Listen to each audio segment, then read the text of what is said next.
ನಮಸ್ಕಾರ. ಸಿಂಹ ರಾಶಿಯವರಿಗೆ ಸಂಬಂಧಪಟ್ಟಂತೆ 2026 ಜನವರಿ 26ನೇ ತಾರೀಕು ನಂತರದಲ್ಲಿ ನಡೆಯಬಹುದಾದಂಥ ಘಟನೆಗಳ ಬಗ್ಗೆ ನಾವು ಗಮನ ಹರಿಸೋದಾದರೆ, ರಾಶಿಯಲ್ಲಿರುವಂಥ ಕೇತು ಗ್ರಹದಿಂದ ಕುಟುಂಬದಲ್ಲಿ ನೆಮ್ಮದಿ ಹಾಳಾಗುವಂಥದ್ದು, ಗಂಡ ಹೆಂಡತಿ ಮಧ್ಯೆ ಕಿರಿಕಿರಿಗಳಾಗುವಂಥದ್ದು, ಸಣ್ಣ ಪುಟ್ಟ ವಿಚಾರಕ್ಕೆ ದೊಡ್ಡದೇನಲ್ಲ, ಸಣ್ಣ ಸಣ್ಣ ವಿಷಯಕ್ಕೆ ಕಿರಿಕಿರಿ ಟೆನ್ಷನ್ಗಳು ಕ್ರಿಯೇಟ್ ಆಗುತ್ತೆ, ಬ್ರೇಕ್ ಆಗುತ್ತೆ. ಸಣ್ಣ ಮದುವೆಗೆ 2 ತಿಂಗಳಾಯಿತು ಸಮಸ್ಯೆ ಆಗ್ತಿದೆ ಅಂತಾರೆ. ಇಷ್ಟು ಬೇಗ ಆ ರೀತಿ ಬಿರುಕುಗಳು ಬರೋ ಕಾರಣ ಒಂದು ನಮ್ಮ ಜಾತಕದಲ್ಲಿರುವಂತಹ ದೋಷಗಳನ್ನು ಹೆಂಗೆ ತಗೋಬೇಕು ಅಂತಂದರೆ, ಆ ಒಂದು ಪರ್ಟಿಕ್ಯುಲರ್ ಸ್ಥಾನ ಹಾಳಾಗಿರುತ್ತೆ, ಇದನ್ನ ಗಮನದಲ್ಲಿ ಇಟ್ಕೋಬೇಕು. ಎರಡನೇದು, ಮ್ಯಾಚ್ ಮೇಕಿಂಗ್ ಸರಿಯಾಗಿ ಮಾಡಿರಲ್ಲ.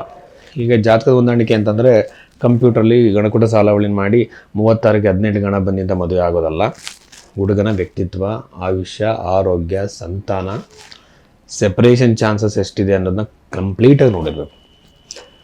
ನೋಡಿ, ನಾವು ವ್ಯಕ್ತಿನ ನೋಡಿದಕ್ಕಿಂತನೂ ಜಾತಕದಲ್ಲಿ ಆ ವ್ಯಕ್ತಿ ಇಂಥವನೇ ಅಂತ ಬಹಳ ಈಸಿಯಾಗಿ ಹೇಳ್ಬೋದು. ಅಷ್ಟು 100% ಅವರು ಸೈಕಲಾಜಿಕಲ್ ಆಗಿ ಅವ್ರಿಗೆ ಫ್ರಾಡ ಒಳ್ಳೆಯವನ್ನ ಹೇಳ್ಬೋದು.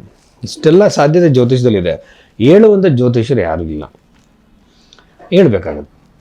ಸೊ ಅದನ್ನು ನಾನು ಹೇಳೋದಾದರೆ, ನನಗೆ ಅನ್ಸೋದೇನೆಂದರೆ, ಈ ಥರ ಜಾತಕ ಹೊಂದಾಣಿಕೆ ಮಾಡ್ಕೊಂಡು ಮದುವೆ ಆಗಿ, ಬಟ್ ಮದುವೆ ಈ ರಾಶಿಯವರಿಗೆ, ಸಿಂಹರಾಶಿಯವರಿಗೆ ಡಿಲೇ ಆಗುತ್ತೆ, ವಿಳಂಬ ಆಗುತ್ತೆ, ಕಟ್ ಆಗ್ಬೋದು.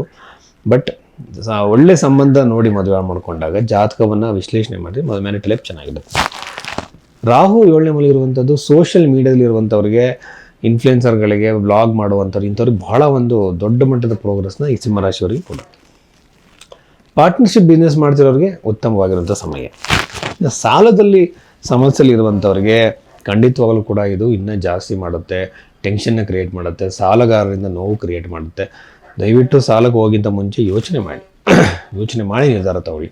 ಅನವಶ್ಯಕವಾಗಿ ಸಾಲದಿಂದ ನಿಮಗೆ ಯಾವುದೇ ಥರದ ಅನುಕೂಲ ಆಗದೇ ಇದ್ರೂ ಕೂಡ ಸಾಲ ತೊಗೊಂಡು ಮೋಜು ಮಸ್ತಿ ಮಾಡೋಕ್ಕೆ ಖರ್ಚು ಮಾಡೋ, ಅಥವಾ ಇಂಪ್ರೂವ್ಮೆಂಟ್ ಇಲ್ಲದ ಬಿಸ್ನೆಸ್ಗಳಿಗಾಗಿ ಹಣವನ್ನು ಹಾಳು ಮಾಡ್ಕೊತಿರ್ತೀರ. ಅದನ್ನು ಮಾಡಬೇಡಿ. ಡಿಸಿಪ್ಲಿನ್ಡ್ ಆಗಿ ವರ್ಕ್ ಮಾಡಿ ಸಾಲವನ್ನು ತೀರಿಸ್ಬೋದು. ಅದಕ್ಕೆ ಸೆಲ್ಫ್ ಡಿಸಿಪ್ಲಿನ್ ಬೇಕು.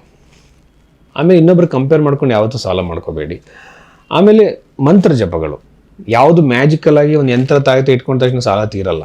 ಮಂತ್ರ ಜಪಗಳಂದರೆ ಓಂ ಮಹಾಲಕ್ಷ್ಮಿಯೇ ನಮಃ ಮಂತ್ರ ನಾನು ಯೂಶ್ವಲಿ ತುಂಬ ಜನ ಕೊಟ್ಟಿದ್ದೀನಿ, ಎಫೆಕ್ಟಿವ್ ಆಗಿ ಕೆಲಸ ಮಾಡಿದೆ, ಸಾಲದಿಂದ ಹೊರಗಡೆ ಬಂದಿದ್ದಾರೆ. ಇದನ್ನು ಫಾಲೋ ಮಾಡಿ. ಆಮೇಲೆ ಪ್ರಾಪರ್ಟಿ ತೊಗೊಳೋದಕ್ಕೆ ಉತ್ತಮವಾಗಿರೋ ಸಮಯ. ಆ ಥರ ಇಂಟ್ರೆಸ್ಟ್ ಇದ್ದರೆ ತಗೊಳ್ಳೋದು ಬಹಳ ಒಳ್ಳೆಯದು. ಉದ್ಯೋಗಕ್ಕೆ ಬಂದರೆ, ಉದ್ಯೋಗದಲ್ಲಿ ಬಹಳಷ್ಟು ಬದಲಾವಣೆಗಳಾಗುತ್ತೆ, ಸಕ್ಸಸ್ ಸಿಗುತ್ತೆ. ಬಟ್ ವರ್ಕಿಂಗ್ ಎನ್ವೈರನ್ಮೆಂಟಲ್ಲಿ ನಿಮಗೆ ಕಿರಿಕಿರಿ ಆಗುತ್ತೆ, ಅವಮಾನಗಳಾಗಿ ನೋವುಗಳಾಗುತ್ತೆ. ಬಟ್ ಹೊಸ ಜಾಬಿಗೆ ಟ್ರೈ ಮಾಡೋರಿಗೆ ಅನುಕೂಲ, ವಿದೇಶದ ಜಾಬಿಗೆ ಟ್ರೈ ಮಾಡೋರಿಗೆ ಅನುಕೂಲ. ಸಣ್ಣ ಪುಟ್ಟ ಬಿಸ್ನೆಸ್ಗಳನ್ನ ಇತ್ತೀಚೆಗೆ ಪ್ರಾರಂಭ ಮಾಡೋದವರಿಗೆ ಹಣಕಾಸಿನ ಅಭಿವೃದ್ಧಿ ಆಗುತ್ತೆ, ಆ ಬಿಸ್ನೆಸ್ಸಿಂದ ಅವ್ರಿಗೆ ಲಾಭ ಬರ್ತಾ ಹೋಗುತ್ತೆ, ಅನುಕೂಲ ಆಗ್ತಾ ಹೋಗುತ್ತೆ. ಅದಾದ ನಂತರದಲ್ಲಿ ಆನ್ಸಿಸ್ಟ್ರಲ್ ಅಂದರೆ ಪಿತ್ರಾರ್ಜಿತ ಸ್ವತ್ತನ್ನು ಪಡೆಯುವಂತಹ ಎಲ್ಲ ಅವಕಾಶಗಳು ಇದೆ. ಸೊ ಇಲ್ಲಿ ಜಾತಕ ಅಂತ ಬಂದಾಗ ಒಬ್ಬ ಜ್ಯೋತಿಷ ಆದವನು ಯಾರು ಹಣೆ ಬರೋನೇ ಚೇಂಜ್ ಮಾಡೋಕ್ಕಾಗಲ್ಲ. ಆಮೇಲೆ ತುಂಬ ಜನ ಕೇಳ್ತಾರೆ, ಸರ್ ಕೈ ನೋಡಿ ಭವಿಷ್ಯ ಹೇಳ್ತಾರೆ, ಕೈಯಲ್ಲಿ ಇದ್ದವರಿಗೆ ಭವಿಷ್ಯ ಇಲ್ವಾ ಅಂದರೆ ಇದು ತಪ್ಪು ಕಲ್ಪನೆ. ಇನ್ನು ಭವಿಷ್ಯ ಅನ್ನುವಂಥದ್ದು ಕರ್ಮ ಸಿದ್ಧಾಂತ ಆಧಾರದ ಮೇಲೆ ಆತ್ಮದ ರೂಪದಲ್ಲಿ ಆ ದೇಹದಲ್ಲಿ ಪ್ರವೇಶ ಮಾಡಿ ಅವನು ಆ ವ್ಯಕ್ತಿ ಜೀವನ ಅನುಭವಿಸ್ತಾ ಹೋಗಬೇಕು ಸುಖ ದುಃಖಗಳನ್ನು. ಇದು ಕಾನ್ಸೆಪ್ಟು.